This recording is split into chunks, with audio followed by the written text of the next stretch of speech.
Hi friends, ముల్లంగి మంచిదని మనందరికీ తెలుసు. సాంబార్లోనో లేకపోతే కర్రీస్లోనో తీసుకుంటూ ఉంటాం. కానీ రాగా తీసుకుంటే మంచిదని చెప్తూ ఉంటారు. కానీ మనం ఆ ప్రయత్నం చెయ్యం. ఈ విధంగా ట్రై చేస్తే చాలా బాగుంటుందండి. ఒకసారి ట్రై చేయండి. టేస్టీగా తినేయచ్చు, హెల్తీగా.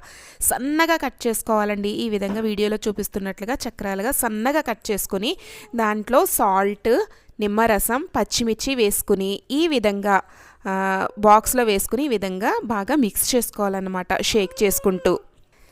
ఇందులో ఏం ఇంగ్రీడియంట్స్ వేసామో గుర్తుంది కదండి. ఇలా సన్నగా కట్ చేసుకుని సాల్ట్, నిమ్మరసం, పచ్చిమిర్చి వేసాము, షేక్ చేసుకున్నాము. ఇప్పుడు ఒక 10 నిమిషాలు కాదు, ఒక పావుగంట పాటు రెస్ట్లో పెట్టేసేయండి. బాగా ఊరుతాయి అన్నమాట.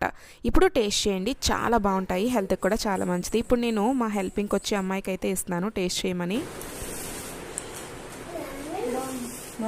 అట్లుంటుంది మరి, టేస్ట్ బాగుంటుంది, హెల్త్ కూడా బాగుంటుంది. మీరు కూడా తప్పకుండా ట్రై చేయండి. వీడియో నచ్చితే please like, share and subscribe.